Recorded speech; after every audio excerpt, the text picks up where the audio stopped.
I felt the same way after I played Zelda, the new Zelda. Mm-hmm. Because beforehand, I hadn't played it. I saw the reviews and thought, well, this is going to blow my mind. And I own it. I've been playing it. I like it a lot. But, my mind isn't blown. It's not.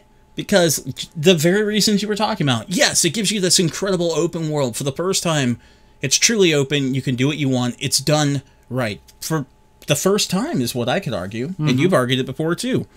So that's great. But the story is horrible.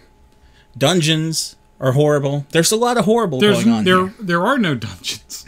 It's got I don't count the beasts as dungeons because it's a small area, and they're I supposed like to be dungeons. They're puzzle boxes, and that's neat. It's not a good replacement. No. But here's my question: what score would you give it? And I think it matters to this conversation because here's the shocking thing, Patrick. I think less of it, I'd give it a 10. I'd give it a 10 because of what it did.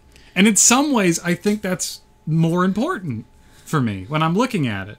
As a ranking of a game, if I'm ranking it within the series, sure, I'm not going to put it as high as something like Majora's Mask, which has terrible dungeons, but I love that game. Oh, chat's like going to town with this, man. I know. But then, like, Wind Waker is also like such a damn good game. I think I love Zelda to death, where honestly it's probably on the lower end, the new one, but I'd still give it a 10 because I don't think there's been ever a game that figured out how to do the open world environment right.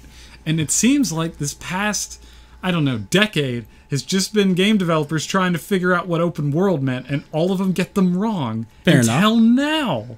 Fair enough. And yet I've never felt weaker about a 10 that I'm going to give a 10.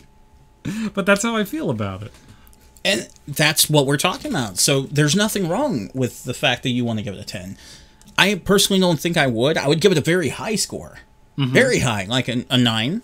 I think those little things I mentioned are the ones that drag it down. Now, like, for example, shooting back over the chat really quick, because Miguel mentioned with Breath of the Wild, I can't go to any open world games anymore. I couldn't agree more. Basically, Breath of the Wild has spoiled him so much that he can't go back to other open world games. It's over. Fun fact, I rented Horizon. I had to put it down immediately. I was so uninterested. The open world bored me to tears because it wasn't really open. It was that fake half Assassin's Creed style open. Doesn't feel right. Doesn't feel like it's mine to look at and explore. Just pretty.